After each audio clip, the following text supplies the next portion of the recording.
اللہ کو وہ پسند ہی نہیں جو اکڑ اکڑ کے چلے اور اترائے۔ میرے نبی رحمت سید عالم صلی اللہ تعالی علیہ وآلہ وسلم نے ارشاد فرمایا، کسی باپ نے اپنے بیٹے کو جو سب سے اچھا تحفہ دیا ہے وہ یہ ہے کہ اس نے اپنے بچے کو اچھا ادب سکھا دیا ہے، اپنے بچے کو اچھا۔ حضرت لقمان کہتے ہیں بیٹے منہ پھیر پھیر کے باتیں نہ کرنا، زمین پہ اکڑ اکڑ کے نہ چلنا، اللہ کو اکڑنے والے لوگ پسند۔ ہارون رشید نے امام نسائی کی ڈیوٹی لگائی کہ میرے بیٹے کو حدیث پڑھائے گھر آ کے، تو امام نسائی کہنے لگے یہ نبی پاک کا دین ہے،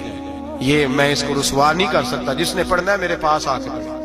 اور جہاں سب بچے بیٹھتے ہیں وہیں پڑھے۔ ہارون رشید کہنے لگا حضور آپ کیا سمجھتے ہیں، میں نے بھی تو آپ کو آزمانے کے لیے یہ جملہ کہا تھا، یہ وہیں آ کے پڑھے گا جہاں سارے غریبوں کے بچے پڑھتے ہیں۔ اب تو روز استاد کٹہرے میں کھڑا ہوتا ہے، اسکول کے استاد کا تو مجھے نہیں پتا، پہلے مدرسے کا استاد تو روز بیچارہ ہاتھ باندھ کے چودھری صاحب نے کہا میرے منڈے نو مارے تو 8,000 کا